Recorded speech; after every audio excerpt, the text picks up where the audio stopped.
आज हम लोग करंट अफेयर क्लासेस विथ मनोकामना राय के साथ कुछ भारतीय संविधान के फंडामेंटल ड्यूटीज़ यानी मूल कर्तव्य से संबंधित महत्वपूर्ण प्रश्न को सॉल्व करेंगे और ये उम्मीद करेंगे कि ये क्वेश्चन हमसे राइट होंगे।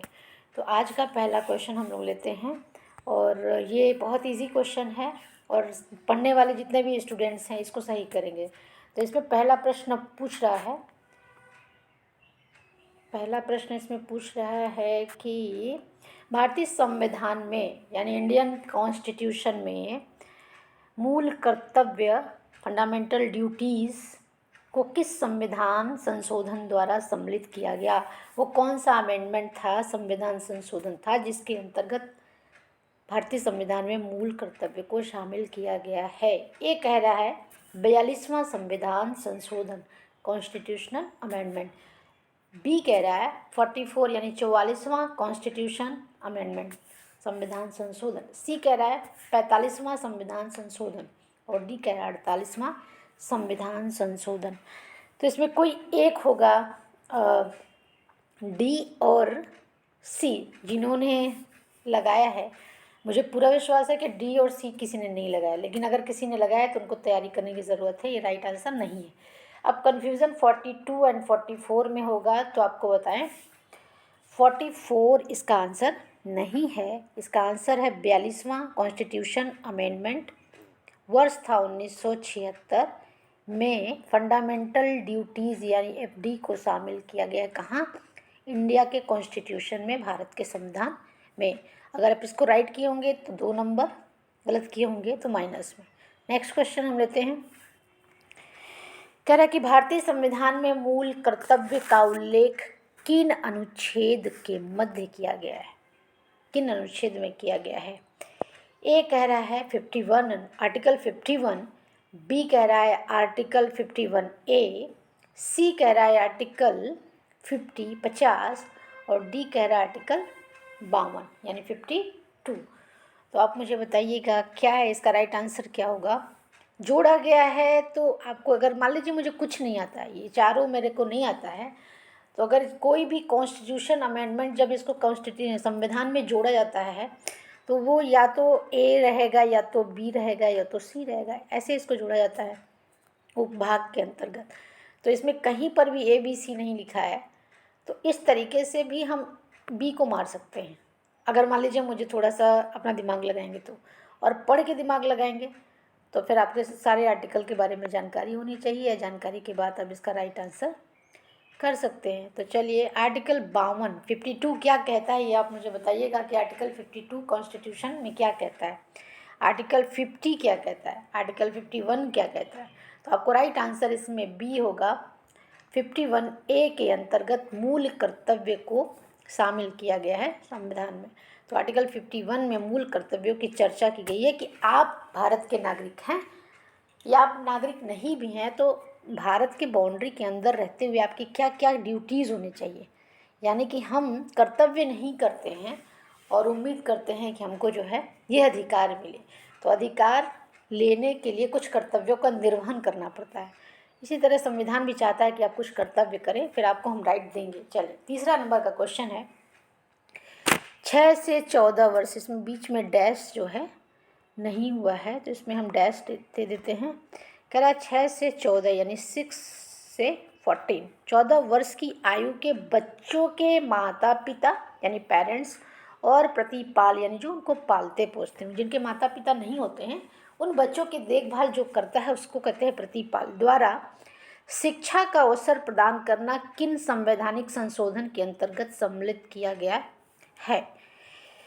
ये कह रहा है ए 86वां संविधान संशोधन 2002 और 85वां संविधान संशोधन 2002, 84वां संविधान संशोधन 2002, 83वां संविधान संशोधन 2002। तो 2002 अगर याद किए होंगे तो ये कॉमन है, यानी हर आंसर में 2002 तो होगा ही।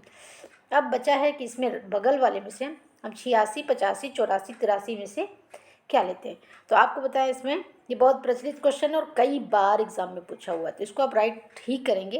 तो इसका डी नहीं होगा, इसका सी नहीं होगा, 85 भी नहीं होगा, इसका राइट आंसर होगा 2002 यानी 6 से 14 वर्ष की आयु के बच्चों के माता पिता यानी पेरेंट्स और उनकी या प्रतिपाल यानी जो उनको देख रेख या जिनके संरक्षण में बच्चे हैं, वो क्या करेंगे, उन बच्चों के लिए शिक्षा का अवसर यानी राइट टू एजुकेशन की बात करेंगे। तो ये 86वां संविधान संशोधन बाद में इसको जोड़ा गया। यानी बच्चे कोई भी हों, उनको आपको शिक्षा देना ही है, या तो आप उनके माता पिता हैं या नहीं हैं, दोनों कंडीशन में। अगर आप बच्चे को रखे हुए हैं तो पहले उनको पढ़ाइए।